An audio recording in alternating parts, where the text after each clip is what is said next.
अमेरिकी राष्ट्रपति Donald Trump की ओर से भारत पर टैरिफ थोपे जाने के बीच प्रधानमंत्री नरेंद्र मोदी जापान पहुंचे और दोनों देशों के बीच जो डील्स हुई उसने ट्रंप की नींद उड़ा दी है। प्रधानमंत्री नरेंद्र मोदी के जापान दौरे में दोनों देशों के बीच न सिर्फ आर्थिक सहयोग को लेकर ऐतिहासिक घोषणाएं हुई, बल्कि शीर्ष नेताओं के बीच अभूतपूर्व स्तर की नजदीकियां भी देखने को मिली।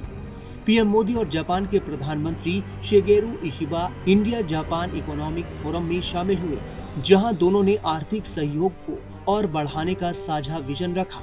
इसके बाद इशिबा ने पीएम मोदी का औपचारिक स्वागत किया। दोनों नेताओं के बीच प्रतिनिधिमंडल स्तर की वार्ता हुई और जापानी प्रधानमंत्री ने मोदी के सम्मान में डिनर का आयोजन भी किया। शनिवार को दोनों नेताओं ने बुलेट ट्रेन में साथ सफर भी किया। इस दौरान उन्होंने एक साथ भोजन किया। जापान ने पीएम मोदी की यात्रा के दौरान बड़ा ऐलान किया है। अगले 10 सालों में भारत में 10 ट्रिलियन येन की प्राइवेट इन्वेस्टमेंट होगी। इसे इस दौरे की सबसे अहम उपलब्धि माना जा रहा है। इस यात्रा ने आने वाले दशक के लिए भारत जापान संबंधों की दिशा तय की है। इस रोड मैप का सबसे अहम हिस्सा है India Japan joint vision for the next decade.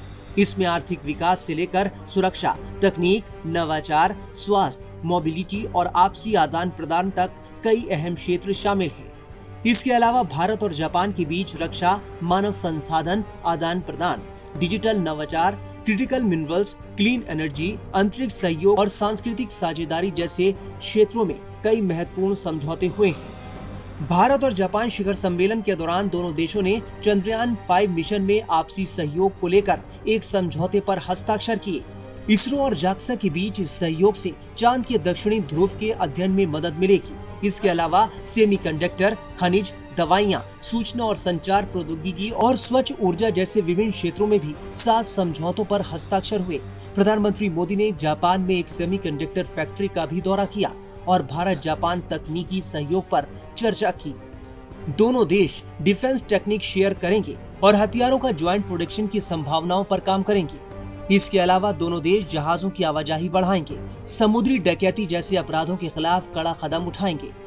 कुल मिलाकर समिट में जापानी प्रधानमंत्री इशिबा ने भारत में अगले 10 सालों में 10 ट्रिलियन येन यानी करीब 6 लाख करोड़ रुपए निवेश करने की बात कही है। वहीं प्रधानमंत्री मोदी ने अगले भारत जापान समिट के लिए इशिबा को भारत आने का न्योता भी दिया।